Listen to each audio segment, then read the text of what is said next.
जय हिंद साथियों, स्वागत है आप सभी का आपके अपने यूट्यूब चैनल एमएस इंग्लिश में। गाइस, आज हम डिस्कस करेंगे सीटेट दिसंबर 2024 के लिए एसएसटी का एक महत्वपूर्ण सेशन जो आप सभी के लिए बहुत ही इम्पोर्टेंट होने वाला है। दोस्तों, आज हम इस सेशन में संपूर्ण निचोड़ हमने पेडागोजी का लिया है। किसमें? पेडागोजी का हमने कुछ प्रश्न लिए हैं जिसमें आप सभी के लिए बहुत ही महत्वपूर्ण प्रश्नों को डिस्कस किया है। इससे बाहर कुछ नहीं आएगा। देखिए, इस वीडियो में हमने ऐसे प्रश्नों को डिस्कस किया है जो हर बार सीटेट की परीक्षा में आते हैं, प्रीवियस क्वेश्चंस हैं और आप सभी के लिए बहुत ही इंपॉर्टेंट होने वाले हैं। पेपर 2 में प्रत्येक वर्ष आने वाले प्रश्न हैं। 60 में 60 अंक लाने का प्रयास करेंगे। सामाजिक विज्ञान का इस बार हम अच्छे से सारे वीडियो को डिस्कस करेंगे, सारे प्रश्नों को डिस्कस करेंगे। हमने बहुत सारे वीडियोज सीटेट एसएसटी के लिए हमने बनाए हैं, उन वीडियो को जाकर देख लीजिएगा। और हम शुरुआत कर रहे हैं एसएसटी दिसंबर वाले पेपर के लिए बहुत ही अच्छे तरीके से। तो आइए वीडियो को शुरू करते हैं और समझते हैं। देखिए, आज का एसएसटी का सेशन बहुत ही महत्वपूर्ण होने वाला है, वीडियो को अंत तक जरूर देखना। आइए वीडियो को शुरू करते हैं और समझते हैं। देखिए, आज का हमारा पहला प्रश्न है। पहला प्रश्न क्या है? प्राकृतिक वनस्पति और वन्य जीवन विषय वस्तु से छात्रों को परिचित कराने के लिए सर्वोत्तम शैक्षणिक विधि क्या होगी? देखिए, बहुत ही अच्छी तरीके से समझेंगे एक एक प्रश्न को, क्योंकि सारे प्रश्न बहुत ही इंपॉर्टेंट हमारी परीक्षा के लिए हैं। तो प्राकृतिक वनस्पति और वन्य जीवन विषय वस्तु से छात्रों को परिचित कराने के लिए सर्वोत्तम शैक्षणिक विधि क्या होगी? देखिए, सबसे अच्छी शिक्षा की विधि क्या होगी? किसकी? प्राकृतिक वनस्पति को बताने के लिए और वन्य जीवन को और प्राकृतिक वनस्पति को बनाने के लिए सबसे अच्छी विधि क्या होगी? नंबर 1 ऑप्शन हमारा है विषय वस्तु पर डॉक्यूमेंट्री फिल्म बनाना। देखिए, नेक्स्ट है हमारा वन्य जीवन अभ्यारण्य का भ्रमण कराना या व्याख्यान के लिए विशेषज्ञ को आमंत्रित करना, या नेक्स्ट हमारा है पाठ्य पुस्तक का पठन एवं चर्चा करना। तो देखिए, यहाँ पर राइट आंसर की बात करेंगे। हमारा राइट आंसर क्या होगा? सबसे पहले यहाँ पर करेंगे विषय वस्तु पर डॉक्यूमेंट्री फिल्म दिखाना। तो देखिए, फिल्म दिखाने से इसका आपको ज्ञान नहीं होगा, बच्चे को ज्ञान नहीं होगा। नेक्स्ट हमारा है वन्य जीवन अभ्यारण्य का भ्रमण कराना, उसके बारे में वहाँ पर जो वन है उसके बारे में वहाँ पर जाकर घुमाना, उसको दिखाना सारी चीज़ें, तो वो होता है भ्रमण। तो ये हमारा कुछ सही लग रहा है यहाँ पर। नेक्स्ट है हमारा व्याख्यान के लिए विशेषज्ञ को आमंत्रित करेंगे, ये हमारा प्रश्न बिल्कुल गलत हो जाएगा ऑप्शन। पाठ्य पुस्तक का पठन और चर्चा कराना, ये गलत है। तो यहाँ पर नेक्स्ट हमारा हो जाएगा 2 नंबर, क्या हो जाएगा? दूसरा ऑप्शन हमारा बिल्कुल राइट आंसर हो जाएगा वन्य जीव अभ्यारण्य। तो वन्य जीवन अभ्यारण्य का भ्रमण हम कराएंगे बच्चे को प्राकृतिक वनस्पति और वन्य जीवन के विषय वस्तु को परिचित कराने के लिए। तो ऑप्शन 2 यहाँ पर बिल्कुल राइट आंसर हो जाएगा। नेक्स्ट प्रश्न देखेंगे। सेकंड नंबर हमारा प्रश्न है स्थानीय समाचार पत्र से मौसम की जानकारी का संग्रह किस प्रकार का स्रोत है? देखिए, यहाँ पर बताई जा रही है कि समाचार पत्र से मौसम की जानकारी का संग्रह का जो स्रोत है वो किस प्रकार का स्रोत है। प्राथमिक स्रोत है, द्वितीयक है, तृतीयक। प्राथमिक और तृतीयक दोनों हैं। तो देखिए, प्राथमिक स्रोत क्या होता है? प्राथमिक स्रोत होता है जो प्रत्यक्ष रूप से हमारे लिए जानकारी मिलती है। क्या? किस रूप से? प्रत्यक्ष रूप से, जो हमारे सामने जो जानकारी होती है, सामने जो घटना घटती है, उसको प्राथमिक स्रोत के अंतर्गत आते हैं। तो यहाँ पर हमारा जो राइट आंसर होगा स्थानीय समाचार पत्र से, यानी हमें समाचार पत्र से जानकारी मिली है, तो ये हमारा कौन सा हो जाएगा? दूसरा ऑप्शन राइट आंसर हो जाएगा द्वितीयक। ये हमारा कौन सा स्रोत हो गया? द्वितीयक स्रोत हो गया। स्थानीय समाचार पत्र से मौसम की जानकारी हमें मिली है, तो हमारा वो संग्रह कौन सा हो जाएगा? द्वितीयक स्रोत हो जाएगा। प्राथमिक स्रोत वो होता है जो हमारे सामने घटना घटी हो, सामने जैसे भूकंप आया हो, कोई भी और भी घटना घटी हो, तो वो हमारा होता है प्राथमिक स्रोत। तो यहाँ पर आप समझ गए होंगे। अगला प्रश्न देखेंगे। नेक्स्ट हमारा तीसरा प्रश्न है यदि आपको प्राचीन भारतीय इतिहास प्रारंभ करना हो तो निम्नलिखित स्रोतों में से किस स्रोत को प्रयुक्त करना गलत होगा? तो देखिए, यहाँ पर गलत प्रश्न पूछा है। क्या पूछा है? गलत कथन पूछा है यहाँ पर। तो हम अगर भारतीय इतिहास को पढ़ाएंगे, प्राचीन इतिहास को, तो उसको पढ़ाने के लिए हमको कौन सा स्रोत होगा जो हमारा गलत होगा? तो एक ही यहाँ पर गलत पूछा गया है। तो हमारा पहला ऑप्शन है गुफा चित्रकारी, शिलालेख, हस्तलिपियाँ। तो देखिए, हमारा जो प्राचीन इतिहास के बारे में जानकारी मिलती है तो गुफा चित्रकारी से, ये हमारा ऑप्शन सही है। लघु चित्रकारी से नहीं मिलती है, ये गलत है। शिलालेख से जानकारी मिलती है। हस्तलिपियों से जानकारी मिलती है। तो ये हमारे 1 3 और 4 ये ऑप्शन हमारे क्या है, सही है। ये ऑप्शन हमारे क्या है, सही है। लेकिन यहाँ पर क्या पूछा है, यहाँ पर पूछा है गलत। क्या पूछा है, यहाँ पर गलत पूछा है। गलत क्या होगा, तो यहाँ पर प्राचीन भारतीय इतिहास को पढ़ाना प्रारंभ करना हो तो निम्नलिखित में से किस स्रोत को प्रयोग करना गलत होगा, तो वो होगा लघु चित्रकारी। ऑप्शन 2 यहाँ पर बिल्कुल राइट आंसर हो जाएगा, क्योंकि यही हमारा गलत है। तो गलत यहाँ पर पूछा है, तो इसलिए लघु चित्रकारी हमारा राइट आंसर हो जाएगा, ऑप्शन नंबर 2। तो यहाँ पर आप अच्छे से समझ गए होंगे कि सही और गलत क्या है। वो सही गुफा चित्रकारी, शिलालेख, हस्तलिपियाँ, इनसे हमारे प्राचीन इतिहास की जानकारी हमें मिलती है, इसलिए ये ऑप्शन हमारे सही है। और लघु चित्रकारी गलत ऑप्शन है, तो यहाँ पर गलत ही पूछा है, तो 2 ऑप्शन हमारा दूसरा नंबर राइट आंसर हो जाएगा। नेक्स्ट देखिए 4 नंबर हमारा है, उच्च प्राथमिक स्तर पर सामाजिक विज्ञान में शामिल हैं। उच्च प्राथमिक स्तर पर सामाजिक विज्ञान में कौन कौन से विषय शामिल हैं। अब यहाँ पर विषय दिखाए गए हैं, ये सारे विषय यहाँ पर लिखे हुए हैं। देखिए हमारा पहला है इतिहास, भूगोल, राजनीति विज्ञान, मनोविज्ञान। देखिए यहाँ पर 6 to 8 यानी 1 से लेकर 6 to 8 तक जो हमारे विषय रहे हैं सामाजिक विज्ञान में, उसकी बात हो रही है। उच्च प्राथमिक स्तर पर बात हो रही है, तो वहाँ पर कौन कौन से हमारे विषय हैं, तो देखिए समझिए इतिहास, भूगोल, राजनीति विज्ञान, मनोविज्ञान। तो देखिए मनोविज्ञान उसमें नहीं होता है, ये हमारा कट गया।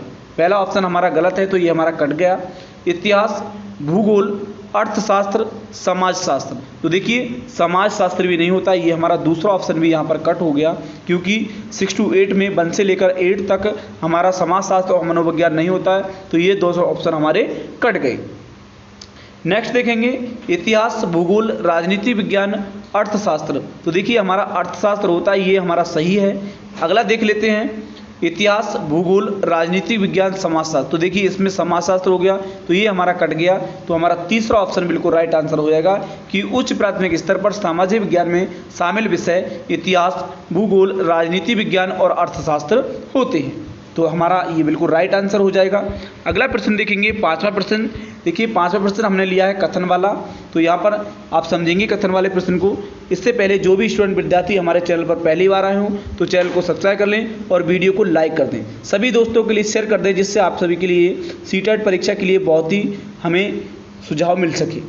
अगला देखिए यहाँ पर समझते हैं, सामाजिक विज्ञान के अंदर अध्ययन के संदर्भ में निम्नलिखित में से कौन सा कथन सही है। तो देखिए सामाजिक विज्ञान के अध्ययन में कौन सा कथन सही है, ये पूछा गया है। 5वां प्रश्न हमारा, तो हमारा 5वां प्रश्न यहाँ पर हो जाएगा कि ए ऑप्शन दिया, समस्याओं के क्रमबद्ध विश्लेषण करने में मदद करता है।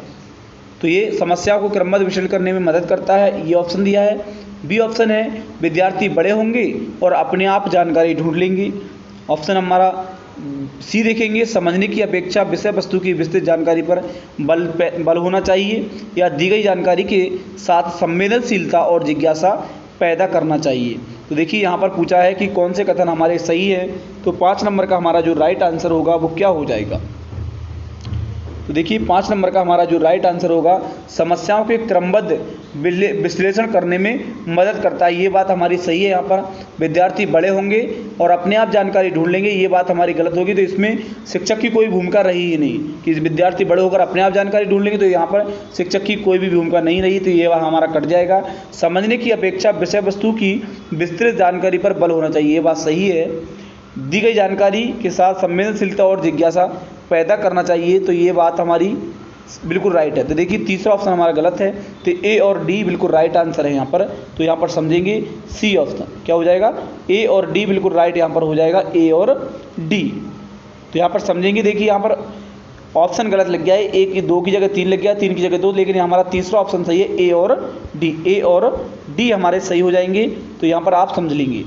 अगला प्रश्न देखिए, प्रश्न नंबर 6, सामाजिक विज्ञान की पाठ्य पुस्तकों में कार्टून क्या है, कार्टून की क्या भूमिका है।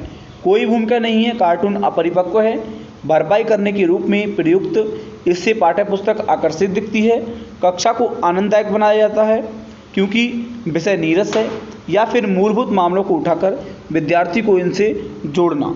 तो यहाँ पर क्या राइट आंसर हो जाएगा, कार्टून की क्या भूमिका है। 6 नंबर प्रश्न में देखेंगे, तो यहाँ पर राइट आंसर हमारा हो जाएगा, क्या हो जाएगा, मूलभूत मामलों को उठाकर विद्यार्थियों को इनसे जोड़ना। तो ऑप्शन 4 हमारा यहाँ पर बिल्कुल राइट आंसर हो जाएगा। अगला प्रश्न देखेंगे, प्रश्न नंबर 7, कथन वाला प्रश्न है। देखिए कथन वाले प्रश्न सीटेट परीक्षा में क्या होता है, ज़्यादा आते हैं। इस बार अब हमारे सीटेट परीक्षा में कथन वाले प्रश्न बहुत आते हैं, इसलिए हमने कथन वाले प्रश्नों को यहाँ पर डिस्कस किया है। तो समझेंगे इसको। दिए गए ए और बी को पढ़िए और सही उत्तर का चयन कीजिए। देखिए यहाँ पर बताया गया है कि आलोचनात्मक सोच धारणाओं के निर्माण तथा विचारों के अनुप्रयोग और विस्तार को बढ़ावा देती है। बी है, ये दूसरों के तर्कों और विश्वासों को समझने और मूल्यांकन करने में मदद नहीं करती है। तो यहाँ पर आप समझेंगे आलोचनात्मक जो सोच होती है धारणाओं के निर्माण और विचारों के अनुप्रयोग को विस्तार को बढ़ावा देती है। तो ये बात हमारी क्या है, सत्य है। ये बात क्या है, सत्य है। ये दूसरों के तर्कों और विश्वासों को समझने और मूल्यांकन करने में मदद नहीं करती है। तो ये हमारा गलत हो जाएगा। तो ए सत्य है और बी असत्य है। तो ऑप्शन ए यहाँ पर बिल्कुल राइट आंसर हो जाएगा। ए सत्य है और बी असत्य है। अगला प्रश्न देखेंगे। देखिए बहुत ही इंपॉर्टेंट प्रश्न है। जब विवादास्पद मामलों को सामाजिक विज्ञान के कक्षा में पढ़ा रहे हैं तो आपको क्या करना चाहिए। देखिए यहाँ पर सीडीपी की तरह प्रश्न पूछा गया है, लेकिन सीडीपी की तरह हम इसमें नहीं देखेंगे क्योंकि सामाजिक विज्ञान थोड़ा अलग होता है। तो यहाँ पर दिया है पहला ऑप्शन कि मुकाबला करने से पूरी तरह बचना चाहिए। क्या दिया, विवादास्पद मामलों को सुलझाने के लिए समाज विज्ञान अगर पढ़ा रहे हो आप और विवाद हो गया हो, यहाँ पर हिंदी भाषा में समझ लेते हैं, बिल्कुल सरल भाषा में। ये विवाद का मतलब होता है कि जहाँ पर झगड़ा हो गया हो या लड़ाई झगड़ा हो गया हो तो उसको सामाजिक विज्ञान कक्षा में पढ़ा रहे हों तो उसको कैसे सुलझाएंगे। तो वो यहाँ पर दिया है कि मुकाबला करने से पूरी तरह बचना चाहिए। तो ये बात हमारी गलत हो जाएगी, मुकाबला करने से पूरी तरह नहीं बचना चाहिए। अगला है समय समय पर इन्हें उठाना चाहिए और संक्षिप्त चर्चा करनी चाहिए। तो ये बात भी थोड़ी हमें सही नहीं लग रही है।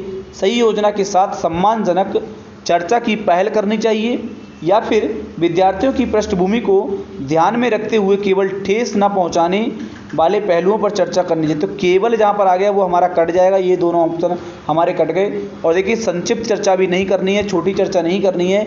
जब विवाद हो गया हो तो सही योजना के साथ सम्मानजनक कार्य की चर्चा की पहल करनी चाहिए। तो तीसरा ऑप्शन हमारा यहाँ पर बिल्कुल राइट आंसर हो जाएगा। सही योजना के साथ सम्मानजनक चर्चा की पहल करनी चाहिए। तीसरा ऑप्शन यहाँ पर विवाद के मामले में बिल्कुल राइट आंसर हो जाएगा।